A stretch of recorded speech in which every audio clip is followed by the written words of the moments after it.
It is time now for the OTR Political Roundtable, and joining us this Sunday is Republican analyst Rob Gray. He is at my left, your right, and Boston Globe columnist Adrian Walker is with us as well. Guys, thanks for joining us. So Bill Weld on the talk show circuit this past week as he, quote, explores a Republican presidential campaign.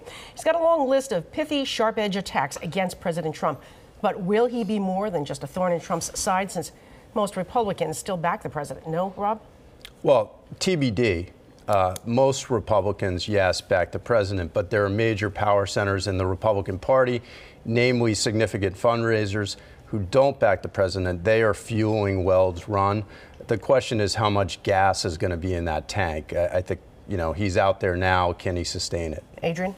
It's really hard to picture him being more than a thorn in his side, even though he'll be a very fun and amusing thorn in Trump's side. And also it depends on how many other Republicans jump in and how long it takes them to jump in as well, does it not? Sure, and I don't know if they will. It may be Weld against Trump, mano a mano. That would obviously be best for Weld. It was a very quick thing, but does it resonate? Does it send a loud signal? Charlie Baker, who obviously is connected to Bill Weld, did not endorse him. Does that have any ringing here? Are we going, what? Well, he will endorse Weld. Let's remember, he didn't endorse Chris Christie the last time around until the first week in February.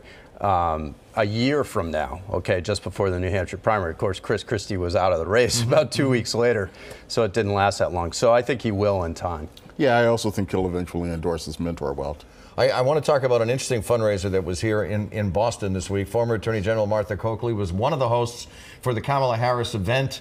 There was a pretty interesting list of lobbyists and rainmakers who attended as well. So let me start with you, Adrian. What's to be made of this? What do you think? I mean, I think it's smart for Kamala Harris to try to, you know, cast as wide a net as possible, both in terms of fundraising and in terms of building support. Right in the heart of Elizabeth Warren's state. I don't want to say country territory, just state. Yeah, absolutely. I think she's got to compete in every state. Rob? It makes sense to me because Kamala Harris was an AG, as was Martha Coakley, so there's some connection there. That's right. However, it does show, or it does raise questions about the strength of Elizabeth Warren's campaign to have a significant endorsement this early in her home state. Or exactly. I mean, we're more than a year away, or are we about a year away from the New Hampshire primary? So there's a lot of time for fundraising, and Massachusetts has always been a big home for a lot of And Democrats. there's other people who haven't endorsed Warren yet. They haven't endorsed other candidates, but they haven't come out for Warren yet. And I do want to say, just for the record, that Martha Coakley does some legal work here for Channel 5. So just so I'm clear and transparent, and everybody knows that. Right. Meanwhile, at the same time on Harris's home turf, our Elizabeth Warren was sharing the couch with James Gordon and 50 Cent. That was very good, by the way. And not bad, huh, That for was someone very- who's like 16 I like years it. old? I like it, yeah. Who suggested to Warren that she should, quote, loosen up, stay connected to hip-hop, and hang out with him when she is president. Is this going to help her with the younger vote, Adrian? I think it's good advice. I'm not sure how many votes there are. Look at that selfie there. There's a picture. There's a picture for a Loosen up is always good advice for a politician. Yeah. Rob? I mean, Adrian's right. She does need to loosen up. She's a stiff candidate. I don't know if she'll be able to develop that skill. She hasn't really been tested as a candidate because she's had mostly easy runs here in Massachusetts.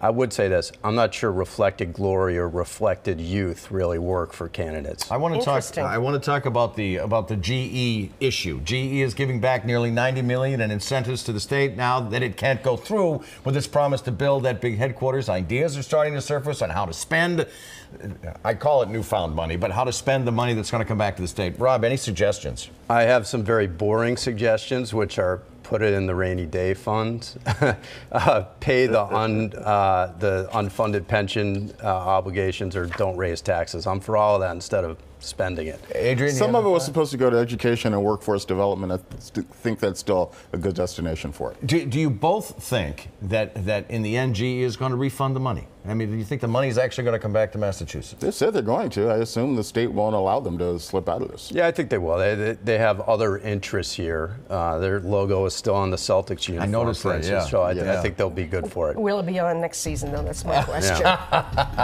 Very good question. We're back with the OTR Roundtable finish after the break.